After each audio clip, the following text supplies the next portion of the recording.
وہی اگلا سوال ہے، کیا مسلسل 3 جمعے چھوڑنے والا کافر ہو جاتا ہے؟ اگر ایسا ہی ہے تو کیا اسے دوبارہ کلمہ پڑھا کر مسلمان کرنا پڑے گا؟ اگر ہاں تو پھر اس نے نکاح کا کیا ہوگا؟ پلیز اس حوالہ سے کوئی ریکارڈنگ کروائیں، کیونکہ پریکٹیکلی مسلمانوں کی اکثریت اس جرم عظیم میں مبتلا ہے۔ انا للہ و انا الیہ راجعون۔ انا للہ و انا الیہ راجعون۔ لیکن یہ جرم اسی لیے ہو رہا ہے کہ امت کو کہانی کرا دی گئی ہے کہ جس نے ایک دفعہ بھی کلمہ پڑھ لیا ہے اب جنت اس کی گارنٹیڈ ہے، جو مرضی کرتا رہے۔ اور یہ بھی چیزیں آؤٹ آف کانٹیکسٹ پیش کی گئی ہیں، یہ اس طریقے سے نہیں تھا۔ صحیح بخاری کی حدیث ہے، نبی صلی اللہ علیہ وآلہ وسلم نے فرمایا میری پوری امت جنت میں جائے گی سوائے اس کے کہ جس نے جنت میں جانے سے انکار کر دیا۔ تو پوچھا گیا کہ من ابا یا رسول اللہ، کس نے انکار کیا؟ تو آپ نے فرمایا کہ جس نے میرا حکم مانا وہ جنت میں جائے گا، اور جس نے میری نافرمانی کی اس نے جنت میں جانے سے انکار کر دیا۔ باقی وہ بات الگ ٹھیک ہے، بخاری مسلم میں حدیث ہے کہ نبی صلی اللہ علیہ وآلہ وسلم بار بار دوزخ کی طرف جائیں گے، اللہ تعالیٰ ان کے لیے تعداد مقرر کرے گا، اللہ کے اذن سے آخر میں اس شخص کو بھی جنت سے دوزخ سے نکال کے جنت میں لے آئیں گے کہ جس کے دل میں رائی کے دانے کے برابر بھی ایمان ہوگا۔ لیکن یہ کون سوچ سکتا ہے کہ کتنا عرصہ اس کو وہ جہنم میں وہ پیریڈ گزارنا پڑے گا۔ اللہم اجرنا من النار۔ یہاں تو کہہ دیتے ہیں جناب ایک پھیرا لگے گا، آپ کو پھیرے کی لینتھ کے نہیں پتا۔ ہم لوگ تو 5 سے 10 سیکنڈ کے لیے موم بتی کے فلیم کے اوپر نہیں ہاتھ رکھ سکتے۔ دنیا کی آگ، اور بخاری اور مسلم دونوں میں حدیث ہے کہ آخرت کی آگ جو ہے وہ دنیا کی آگ سے 70 گنا تیز ہے۔ تو یہ بات کر دینا بڑا آسان ہے۔ اچھا آپ اس کو دنیا میں اگر کسی کو پریکٹیکلی امیجن کروائیں نا تو وہ کہاں اٹھے گا؟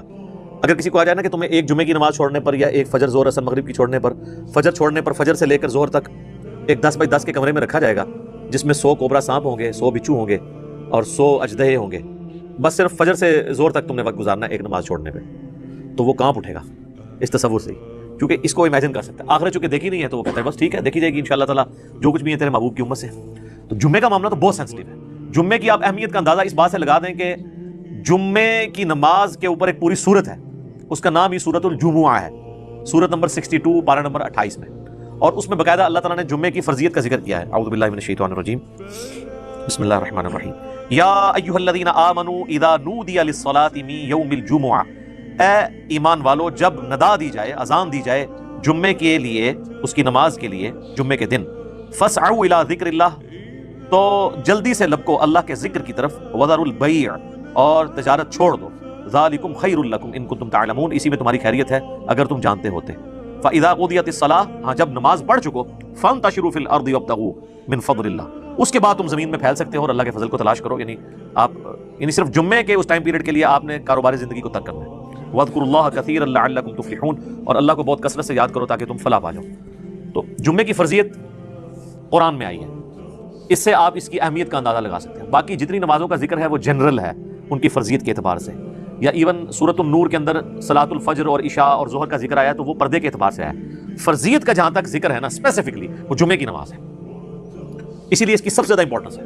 اور جمعے کی بھی نماز کی امپورٹنس نہیں ہے، جمعے کی اس ایکٹیویٹی کی امپورٹنس ہے۔ نماز تو اللہ تعالیٰ نے اس دن ویسے ہی کم کر دی ہے، 4 کی بجائے 2 فرض کر دی ہیں۔ خطبے کی امپورٹنس ہے، اور یہ مسلمانوں کی ایک ویکلی پولیٹیکل گیدرنگ ہے، اور سالانہ پولیٹیکل گیدرنگ مسلمانوں کی عید کی نمازیں ہیں، اور انٹرنیشنل گیدرنگ سالانہ جو ہے وہ حج کی گیدرنگ ہے۔ یہ یعنی جمعے کے خطبے اس لیے نہیں ہے کہ یہاں پہ آپ نے لوگوں کو یعنی نکاح، طلاق اور سنجے کا طریقہ یہ ساری چیزیں بتانی ہیں، اصل میں پولیٹیکل ایشوز کو ایڈریس کرنے کے لیے تاکہ لوگ ایک پیج کے اوپر آئیں مسلمان۔ اسی لیے جمعے کی گیدرنگ ایک شہر میں ایک سے زیادہ ہونی بھی نہیں چاہیے۔ یہ تو آج کل ایک چندے کے چکر میں اتنی جامع مسجد بن گئی ہیں، ادروائز اصولاً دیکھا جائے تو ایک شہر میں ایک جامع مسجد ہوگی۔ ایران میں آپ چلے جائیں، تہران میں ایک جگہ جمعہ ہوتا ہے اور 15 سے 20 لاکھ لوگ ایک جگہ جمعہ پڑھ رہے ہوتے ہیں، اور ایران کا پریزیڈنٹ جمعے کا خطبہ دیتا ہے۔ یہاں پہ بھی ہمارے پرائم منسٹر کو فیصل مسجد میں خطبہ دینا چاہیے۔ تو آپ دیکھیں پھر کس طریقے سے قوم ایک جگہ جمع ہوتی ہے۔ ہم تو ایک قوم بھی نہیں اسی وجہ سے، بل یہ الگ سے ایک ٹاپک ہے۔ جمعے کی فرضیت کے اعتبار سے سورۃ الجمعہ کافی ہے۔ بخاری اور مسلم دونوں میں حدیث ہے، نبی صلی اللہ علیہ وآلہ وسلم نے فرمایا کہ اگرچہ ہم سب سے آخر میں آئے ہیں لیکن قیامت والے دن ہم سب سے سبقت لے جائیں گے، یہود و نصارہ سے بھی۔ پھر نبی اسلام نے اس کی ریزن بتائی کہ اللہ تعالیٰ نے جمعے کا دن یہودیوں پر پیش کیا، انہوں نے اس کی قدر نہیں کی، انہوں نے ہفتے کا دن اپنے لیے چوز کر لیا۔ پھر نصارہ پہ پیش کیا، انہوں نے اس کی قدر نہیں کی، اور اتوار کا دن انہوں نے چوز کر لیا۔ پھر اللہ نے ہماری رہنمائی کر دی جمعے کے دن کے لیے۔ اچھا نبی اسلام نے اس کو اللہ کی طرف منسوخ کیا کہ اللہ نے ہمارے لیے رہنمائی مقرر کر دی کہ ہم جمعے کی طرف متوجہ ہوئے۔ اور پھر نبی صلی اللہ علیہ وآلہ وسلم نے فرمایا کہ قیامت والے دن یعنی اس جمعے کے دن کے تحفے کو ایکسیپٹ کرنے کی وجہ سے قیامت والے دن ہم سبقت لے جائیں گے، یعنی سب سے پہلے جنت میں جانے والے نبی صلی اللہ علیہ وآلہ وسلم کے امتی ہوں گے انشاءاللہ تعالی۔ اللہم اجعلنا منہم، آمین۔ صحیح مسلم میں ایک حدیث ہے کہ نبی صلی اللہ علیہ وآلہ وسلم نے فرمایا کہ جمعے کا دن باقی تمام دنوں کا سردار ہے۔ اسی دن آدم علیہ السلام پیدا ہوئے، اسی دن وہ جنت میں داخل کیے گئے، اسی دن جنت سے نکالے گئے، اور اسی دن قیامت قائم ہوگی۔ ایک اور حدیث ہے بخاری اور مسلم دونوں میں، نبی صلی اللہ علیہ وآلہ وسلم نے فرمایا کہ جمعے کے دن ایک گھڑی، ایک لمحہ ایسا آتا ہے کہ اس گھڑی میں جو اللہ سے خیر مانگی جائے نا، اللہ تعالیٰ وہ خیر عطا فرما دیتا ہے۔ اچھا، اس میں مختلف اقوال ہیں، بہرحال صحیح مسلم میں ایک حدیث ہے کہ نبی علیہ السلام نے فرمایا کہ یہ جو قبولیت کی گھڑی ہے نا، یہ خطیب کے ممبر پر بیٹھنے سے لے کر نماز جمعہ کے ختم ہونے تک ہے، اس دوران یہ ایکٹیویٹی ہے، یعنی ایک گھڑی ایسی آتی ہے جو قبولیت کا وقت ہے۔ ویسے پبلک میں مشہور ہے کہ وہ دو خطبوں کے درمیان وہ بھی ہو سکتا ہے، اس کے علاوہ بھی نماز کا بھی وقت ہو سکتا ہے جس میں آپ اللہ کی طرف رجوع لاتے ہیں۔ اس لیے آپ دیکھیں کہ بخاری اور مسلم دونوں میں حدیث ہے، نبی صلی اللہ علیہ وآلہ وسلم نے فرمایا جو جمعے والے دن سب سے پہلی گھڑی میں آتا ہے اسے اونٹ نحر کرنے کا ثواب دیا جاتا ہے، جو اس کے بعد آتا ہے اسے ایک گائے ذبح کرنے کا ثواب، جو اس کے بعد آتا ہے اسے ایک بھیڑ یا بکری ذبح کرنے کا ثواب، جو اس کے بعد آتا ہے اسے ایک مرغی ذبح کرنے کا ثواب، اور جو بالکل اینڈ پہ آتا ہے اسے انڈا صدقہ کرنے کا ثواب۔ اور پھر اس کے بعد الفاظ ہے کہ اس کے بعد فرشتے رجسٹر بند کر دیتے ہیں جب خطیب ممبر پہ چڑھ جاتا ہے، یعنی یہ ساری گھڑیاں خطیب کے ممبر پہ چڑھنے سے پہلے ہیں، اور پھر فرشتے جو ہے وہ بھی الذکر سننا شروع کر دیتے ہیں۔ الذکر یعنی جو خطیب خطبہ دے رہا ہے، بشرطے کہ وہ ذکر ہو، کہانیاں نہ ہو۔ الذکر تو پھر سر یہی ہے، انا نحن نزلنا الذکر وانا لہ لحافظون۔ صحیح مسلم میں حدیث ہے کہ نبی علیہ السلام کے جمعے کا خطبہ جو ہے وہ قرآن ہوا کرتا تھا۔ 4 حدیثیں اوپر تلے۔ ایک صحابیہ کہتی ہے کہ میں نے حضور علیہ السلام سے جمعے کے خطبے میں اتنی دفعہ سورہ قاف جو پارہ نمبر 26 میں آتی ہے سنی کہ مجھے زبانی یاد ہو گئی۔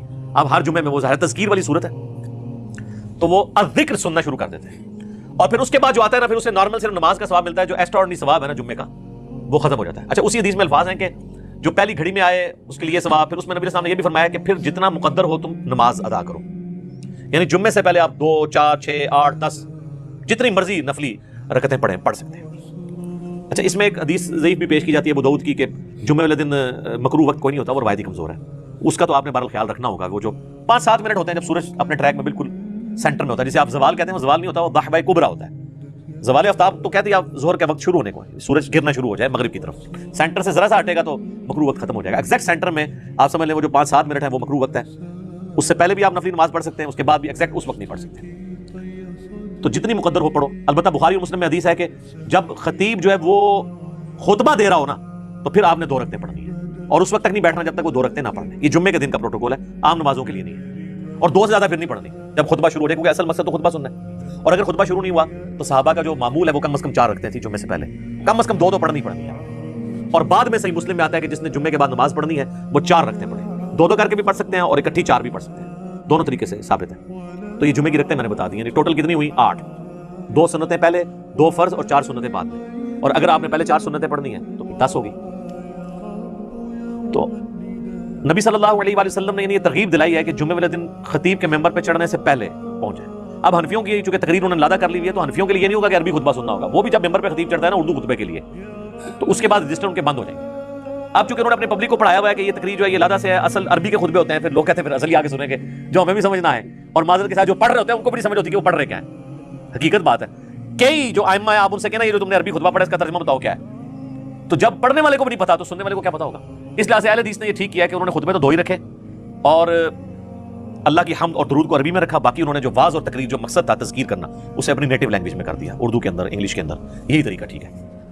تو حنفیوں نے وہ تقریر ایک تیسرا خطبہ ایڈ کر دیا، اور وہ پھر بیٹھ کے شروع ہو گیا، حالانکہ خطبہ تو کھڑے ہو کے ہوتا ہے جمعے کا، بیٹھ کے تو آپ دے نہیں سکتے، اور اس میں آپ نے سہارا لے کے کھڑا ہونا ہے، وہ کھڑا سہارا ہو کے اس لیے ہوتا ہے کہ تقریر تھوڑی لمبی ہو تو آپ مطلب سہارا لے سکیں، انہوں نے بیٹھ کے خطبہ شروع کر دیا، تو یہ بھی ایک خلاف سنت چیز ہے۔ بہرحال جمعے کی نماز کی امپورٹنس اس حوالے سے آپ نے ذہن میں رکھنی ہے۔ باقی جمعے کی نماز اور اس کی تقریر کے علاوہ 2 اعمال ایسے ہیں جو اسپیسیفکلی اہمیت کے حامل ہیں۔ المستدرک الحاکم میں صحیح سند سے یہ حدیث ہے، مشکات کے اندر بھی موجود ہے، کہ جو شخص سورۃ الکہف کی تلاوت کر لے جمعے کے دن تو اگلے جمعے تک اس کے لیے ایک نور اللہ کی طرف سے مقرر ہو جائے گا۔ اور ابو داؤد میں ایک حدیث ہے، مشکات میں بھی ہے، سنن نسائی میں بھی، ابن ماجہ میں بھی، کہ نبی صلی اللہ علیہ وآلہ وسلم نے فرمایا کہ جمعے کا دن جو ہے یہ یوم مشہود ہے، یعنی اللہ کے حضور اعمال پیش ہونے کے اعتبار سے، اور اس دن آدم علیہ السلام پیدا ہوئے اور یہ تمام دنوں کا سردار ہے، تم اس دن مجھ پر کثرت سے درود پڑھو، تمہارا درود مجھ پر پیش کیا جائے گا۔ تو صحابہ نے عرض کیا اللہ کے محبوب علیہ السلام جب آپ فوت ہو جائیں گے اور آپ کی ہڈیاں مٹی میں مل جائیں گی، یہ الفاظ ہیں حدیث کے، کیونکہ اس وقت 295 اس طرح اپلائی نہیں ہوتی تھی سوال پوچھنے، تو تب بھی آپ پہ درود پیش ہوگا، تو آپ نے فرمایا ہاں ان اللہ حرم علی الارض ان تاکل اجساد الانبیاء، بے شک اللہ تعالیٰ نے حرام کر دیا ہے مٹی کے لیے کہ وہ نبیوں کے جسموں کو کھائے، تو درود مجھ پر اس وقت بھی پیش ہوگا۔ تو جمعے کا دن اسپیسیفکلی درود شریف کا دن بھی، اللہم صلی علی محمد وعلی آل محمد۔ اب آ جائیں وہ جمعے کے تارک کے اعتبار سے صحیح مسلم میں ایک حدیث ہے، نبی علیہ السلام نے فرمایا کہ لوگوں جمعہ چھوڑنے سے بعد آ جاؤ، ورنہ ایسا نہ ہو کہ اللہ تعالیٰ تمہارے دلوں پر مہر لگا دے. اور یہ مہر وہ ہے صم بکم عمی فہم لا یرجعون، ختم اللہ علی قلوبہم وعلی سمعہم وعلی ابصارہم والعیاذ باللہ تعالی. اور جامع ترمذی میں حدیث ہے جس نے مسلسل 3 جمعے چھوڑ دیے اللہ تعالیٰ اس کے دل پر مہر لگا دے گا. اچھا اسی وجہ سے یہ پبلک مشہور ہے کہ 3 کٹھے نہیں چھوڑنے چاہیے. اندازہ کریں آپ، ان کو پتہ ہی نہیں ہے کہ یار مطلب صرف جمعہ ہی ہے مسلمان کے لیے، 3 نہیں چھوڑنے چاہیے. وہ کہتے ہیں نہیں مسلم شریف میں حدیث ہے نا کہ ایک جمعے سے لے کر دوسرا جمعہ درمیان کے گناہوں کا کفارہ ہے، یعنی جو کام چک کے رکھو جمعہ پڑھ لو کام ختم. تو یہ پوری حدیث اس طرح نہیں ہے میرے بھائی، پوری حدیث اس طرح ہے اگر کبیرہ گناہوں سے بچا جائے تو ایک جمعے سے دوسرا جمعہ، اس تو بھی آسان کام، ایک رمضان سے دوسرا رمضان. شکر ہے تسی یہ نہیں لے آیا جمعہ کے ہفتے بعد پھر اللہ کی بارگاہ، ایک رمضان سے دوسرا رمضان اور ایک نماز سے دوسری نماز درمیان کے گناہوں کا کفارہ ہے اگر کبیرہ سے بچا جائے. تو سب سے کبیرہ گناہ شرک کے بعد اگر کوئی ہو سکتا ہے تو وہ فرض نماز چھوڑنا ہے. تو اگر کبیرہ گناہ نہیں کیا یعنی ایک جمعے سے لے کر اگلے جمعے تک کوئی نماز نہیں چھوڑی پھر چھوٹے گناہ معاف ہوں گے. نماز چھوڑنے سے بڑا کون سا گناہ ہے؟ صحیح مسلم میں حدیث ہے بندے کے ایمان، شرک اور کفر کے درمیان فرق نماز ہے. جامعہ ترمذی میں حدیث ہے شقیق تابعی کہتے ہیں کہ صحابہ کرام صرف تارک الصلاۃ کی تکفیر کرتے تھے، جو نماز چھوڑنے والا نا اسے کافر سمجھتے تھے، اس کے علاوہ کسی گناہ کے اوپر وہ کفر کا فتویٰ نہیں لگاتے تھے. ابو داؤد ترمذی میں حدیث ہے جس نے جان بوجھ کے نماز چھوڑی گویا اس نے کفر کیا. یہ تو بڑا سینسٹیو معاملہ ہے، کفر اور شرک کے درمیان فرق جب نماز ہے. اور اس سے بھی بڑھ کر سورۃ الروم کی وہ جو آیت ہے منیبین الیہ، رجوع لاؤ اللہ کی طرف، واقیموا الصلاۃ ولا تکونوا من المشرکین، اور نماز کو قائم رکھنا، دیکھنا مشرکوں میں سے نہ ہو جانا. نماز چھوڑنے والے کو اللہ نے فرمایا گویا کہ وہ مشرک ہے. پاکستان کی شناختی کارڈ میں مسلمان ہے، اللہ کے ہاں وہ عملاً مشرک ہے، عملاً کافر ہے. ہاں ٹھیک ہے ہم عقیدے میں فتویٰ نہیں لگاتے، باقی اس کا اور اللہ کا معاملہ ہے. پھر سنن ابن ماجہ میں حدیث ہے ابو درداء اصحاب صفہ میں سے ہیں، وہ کہتے ہیں کہ نبی علیہ السلام نے بڑے پیارے الفاظ ہیں، میرے خلیل نے مجھے 3 وصیتیں کی تھی. نمبر 1 اللہ کے ساتھ شرک نہ کرنا، خواہ تمہارے ٹکڑے ٹکڑے کر دیے جائیں یا تمہیں آگ میں جلا دیا جائے. نمبر 2 کبھی نماز، فرض نماز نہ چھوڑنا ورنہ اللہ کے ہاں تمہارا ذمہ اٹھ جائے گا، یعنی اللہ کو پھر کوئی پرواہ نہیں. اور نمبر 3 شراب نہ پینا، تمام گناہوں کی چابی شراب ہے. یہ 3 وصیتیں ابو درداء کہتے ہیں کہ نبی علیہ السلام نے مجھے کی تھی. پھر مسند امام احمد میں وہ حدیث ہے کہ نبی صلی اللہ علیہ وآلہ وسلم فرمایا کہ جو شخص نماز پڑھنے والا ہے قیامت والے دن اس کی نماز اس کے لیے دلیل ہوگی، نور ہوگی اور نجات کا ذریعہ ہوگی. اور جو نماز چھوڑنے والا ہے اس کے لیے نہ کوئی نور ہوگا، نہ نجات کا کوئی سبب ہوگا، نہ اللہ کے حضور کوئی حجت ہوگی پیش کرنے کے لیے، اور اس کا حشر فرعون، قارون اور حامان کے ساتھ والعیاذ باللہ تعالی. اور ایک اور حدیث ہے سنن ابی داؤد میں کہ قیامت والے دن سب سے پہلے نماز کے بارے میں سوال کیا جائے گا. اور پھر فرمایا کہ جس کی نماز درست نکل آئی اس کے باقی معاملات آسان ہو جائیں گے، اور جس کی نماز ہی غلط نکلی اس کے بعد کے معاملات اس سے زیادہ مشکل ہیں. پھر اسی حدیث میں الفاظ ہیں کہ اگر کسی کے فرائض میں کوئی کوتاہی رہ گئی تو اللہ تعالیٰ فرشتوں سے کہے گا کہ میرے بندوں اس بندے کی کوئی نفلی عبادت دیکھو، جو ہم سنت پڑھتے ہیں 12 سنتیں موقع نفلی عبادت ہے، تو فرائض کی کمی اس سے پوری کر لی جائے. لیکن فرض کے اوپر کوئی کمپرومائز نہیں ہے. لہٰذا یہ جمعے کے معاملے کو اتنا ہلکا جاننا اور کہنا جی بس ٹھیک ہے دیکھی جائے گی، کوئی فرق نہیں پڑتا. اور حقیقت بات تو یہ ہے کہ علماء عرب تو آپ کو پتہ ہے کہ نماز چھوڑنے والے کی تکفیر کرتے ہیں، اور ان کے فتوے کے تحت تو پھر ظاہر ہے کہ نکاح بھی ٹوٹ جائے گا. جو انہوں نے پوچھا نکاح تو ٹوٹ جائے گا ظاہر ہے. اور ایسی عورت کو تو ایسے مد سے بالکل طلاق لے لینی چاہیے، اس کو دھمکی لگائے کہ یا تو نماز شروع کر، جمعے کی نہیں عام نماز نہیں. ادروائز دیکھیں نا جی، اب یہ تو نہیں کہ آپ نے صرف کلمہ پڑھ لیا تو آپ مسلمان تصور ہو جائیں گے. یعنی اسلام 3 چیزوں کا نام ہے نا، اقرار باللسان، زبان سے اقرار کرنا، وتصدیق بالقلب، اور دل سے تصدیق کرنا، وعمل بالجوارح، اور اپنے اعمال کے ساتھ جوارح کے ساتھ اس کو ایگزیکیوٹ بھی کرنا. جب میں آپ کو حدیث بتا رہا ہوں جامعہ ترمذی کی کہ صحابہ کرام علیہم رضوان تارک الصلاۃ کی تکفیر کرتے تھے. آپ نے عمر سیریز میں بھی نہیں دیکھا کہ جب وہ جاتے ہیں جو مرتدین قبائل کی طرف، جن کی طرف ان کو خبر ملتی ہے کہ یہ مرتد ہوئے ہیں، تو وہ کہتے ہیں اذان دو. جواب میں اگر وہاں سے اذان کی آواز آتی ہے تو وہ پھر حملہ نہیں کرتے تھے، اور نہیں آتی تھی تو پھر وہ یعنی وہ ان کے لیے جو ٹیسٹن انہوں نے رکھا ہوا تھا نا، چیک پوائنٹ، وہ نماز تھی. اب مجھے بتائیں صحابہ اگر اس وقت دنیا میں آ جائیں، اور ہم جو اس وقت کلیم کر رہے ہیں کہ دنیا کا سب سے بڑا اسلامی ملک پاکستان ہے نا، کہتے ہیں انڈونیشیا کو پیچھے چھوڑ دیا نا آپ آبادی کے اعتبار سے، تو وہ پاکستان کے شناختی کارڈ میں جو لکھا ہے اس اعتبار سے تو واقعی سب سے بڑا ہے. لیکن اگر اس کو اللہ کے کرائٹیریا میں دیکھا جائے تو یہ کہاں پہ کھڑا ہوگا ملک؟ میرا خیال ہے پاکستان میں 1% سے بھی کم لوگ ہیں جو 5 وقت کی نماز پڑھتے ہیں، اور جمعہ پڑھنے والے بھی ہارڈلی 5% ہوں گے، 5 سے 10%. اور یہ یہاں پہ ایشو ہے، ورنہ سعودیہ میں آپ چلے جائیں تو آپ کو یہ ریشو 80% پلس نظر آئے گی. انڈونیشیا، ملیشیا میں 80% زیادہ لوگ عام نماز بھی پڑھتے ہیں. جمعہ چھوڑنے کا تو کوئی تصور ہی نہیں ہے وہاں پہ، کیونکہ وہاں پہ فقہ شافعی، اور فقہ شافعی کے تحت جو نماز نہیں چھوڑتا وہ کافر ہے. اور مجھے نہیں سمجھ آتی اس کو فقہ میں کیوں الجھا دیا انہوں نے کہ جی امام حنیفہ نے بھی کوئی ہلکی اس کی سزا نہیں بتائی ہوئی ہے، وہ کہتے ہیں جو تارک الصلاح ہے اسے قید کیا جائے گا یہاں تک کہ وہ نماز شروع نہ کر دے، پھر اسے چھوڑا جائے گا. تو یہ بھی سزا کوئی چھوٹی نہیں ہے. باقی 3 ائمہ تو کہتے ہیں کہ اسے قتل کیا جائے گا، وہ مرتدی اسے تصور کرتے ہیں تارک الصلاح. تو اب چونکہ سختی نہیں ہوئی ہے تو پھر آپ انجام دیکھ لیں. کہتے ہیں جی وہ سب سے زیادہ حنفی ہیں، اسی لیے سب سے زیادہ بے نمازی دنیا میں، کیونکہ آپ تکفیر نہیں کرتے بے نمازی کی. تو جب حنفی زیادہ ہوں گے تو بے نمازی زیادہ ہوں گے. حالانکہ اسے حنفی شافعیت کا مسئلہ ہی نہیں، یہ تو مسلم شریف میں حدیث ہے نا، یہ کوئی امام شافعی کا قول تو نہیں ہے. صحیح مسلم میں کتاب الایمان میں پہلے چیپٹر کے اندر یہ حدیث موجود ہے کہ بندے کے کفر اور اسلام کے درمیان فرق نماز ہے. اس حدیث کو تو مطلب امام شافعی یا امام بن حنبل یا امام مالک کے کسی دھکے کی یا انہوں موٹا دینے کی ضرورت نہیں ہے نا، یہ حدیث خود ہی. اور اس سے بڑھ کر سورہ روم کی آیت وَأَقِیمُوا الصَّلَاةَ وَلَا تَکُونُوا مِنَ الْمُشْرِکِینَ، نماز قائم رکھنا اور دیکھنا مشرکین میں شامل نہ ہونا. تو جناب یہ جمعوں وغیرہ کے چکر سے ذرا باہر نکلیں. جمعے والی بات تو یعنی یہ تو بہت بڑی بات ہے. عام نماز بھی اگر کوئی شخص چھوڑتا ہے، تارک الصلاح ہے، تو وہ قانوناً تو اسلام کی روح سے تو وہ اسلام سے خارج ہو جائے گا، الا یہ کہ وہ توبہ کر لے.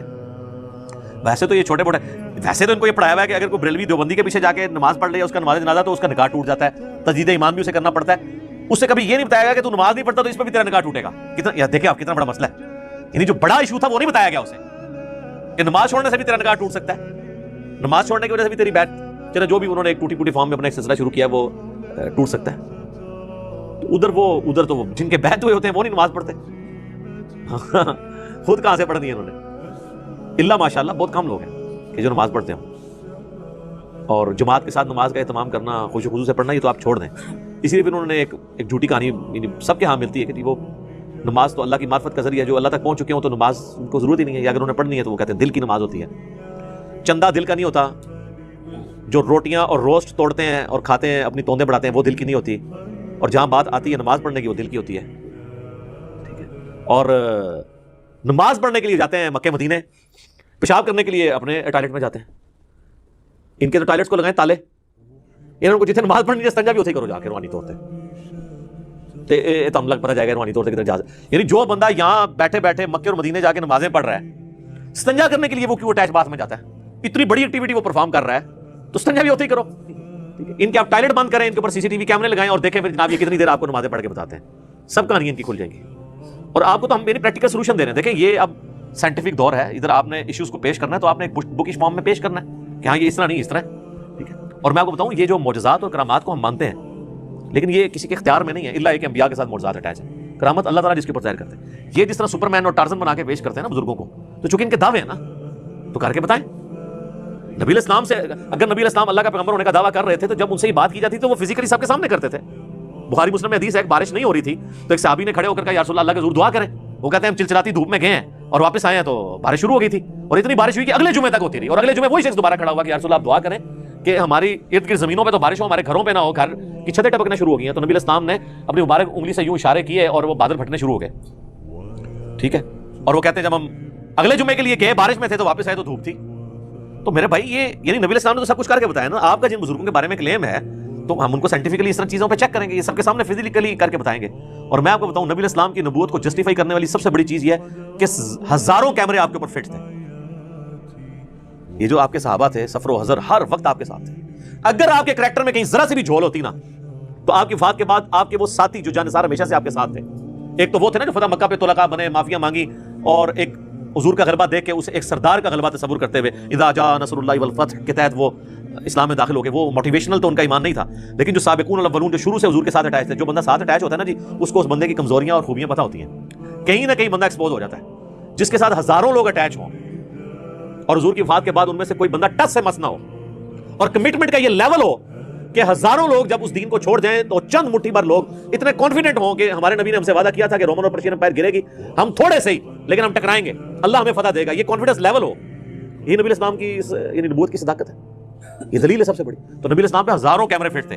کہیں آپ کے کریکٹر میں کوئی جھول ہوتی، آپ کی بیویوں کے ذریعے باہر نکل سکتی تھی بات، آپ کے دوستوں کے ذریعے باہر نکل سکتی تھی. اور آپ جن بزرگوں کو مانتے ہیں ان کی کیا کیا باتیں باہر نکلتی ہیں. پرانوں کی نکلتی تھی وہ میں نے نکال دی ہیں، اور نیوں کی تو اس لیے نکل رہی ہیں کہ پرانے زمانے میں بھی اگر ان کو اسی طریقے سے پرانوں کو بھی چیک کیا جاتا کریٹیکلی کیمروں کے ذریعے یا باقی معاملات کے ذریعے تو آپ دیکھ لیتے کہ ان کے بھی ماشاءاللہ الا ماشاءاللہ اچھے لوگ بھی ہوں گے. میں نے یہ نہیں کہتا کہ برے لوگ ہی ہیں سارے، لیکن یہ ہے کہ یہ بڑی مشکل سے اس نظام قائم رہتا ہے کہ آپ اتنے یعنی عجیب و غریب قسم کے دعوے کرتے ہیں. اور آپ دیکھ لینا وہ ہمارے بھائی نے انڈرسٹینڈ اسلام کے اوپر وہ جو ویڈیو اپلوڈ کی ہے کہ بزرگ جو ہیں وہ استنجے کے لیے پتھر مانگ رہے ہیں، تو وہ جس چیز کی طرف جاتا ہے وہ سونا بن جاتا ہے. اور پھر وہ جناب یہ بھی بتا رہے ہیں کہ حضرت وہ کہنے لگے جی بال باڑ کے تھے, انہوں نے کہا تیرے نبی کی سنت ٹوٹ رہی ہے تو اس لیے مجھے کچھ پیسے دے دیں. یار اللہ کے بندو, وہ کہتے ہیں سال ہوا ہے کچھ نہیں آپ سے مانگا, اب یہ سنت ٹوٹنے تو سنت بھی ٹوٹنے لگی تو ابھی بھی مانگنے کی ضرورت نہیں ہے. جس نے سال آپ کو بغیر کھائے پیے سارا کچھ معاملہ کر دیا ہے تو روحانی طور پہ بال کٹ جائیں خود بخود ہی. روحانی طور پہ اگر بندہ زندہ ہے تو بال بھی روحانی طور پہ کٹ جائیں, ناخن کٹ جائیں, ختنہ بھی ہو جائے روحانی طور پہ. نہیں ہوتا, سب کہانی ہے جناب. تو اللہ تعالیٰ ہمیں فہم اور عقل دے اور ہم چیزوں کو صحیح طریقے سے سمجھیں. ٹھیک ہوگا. جزاکم اللہ خیر.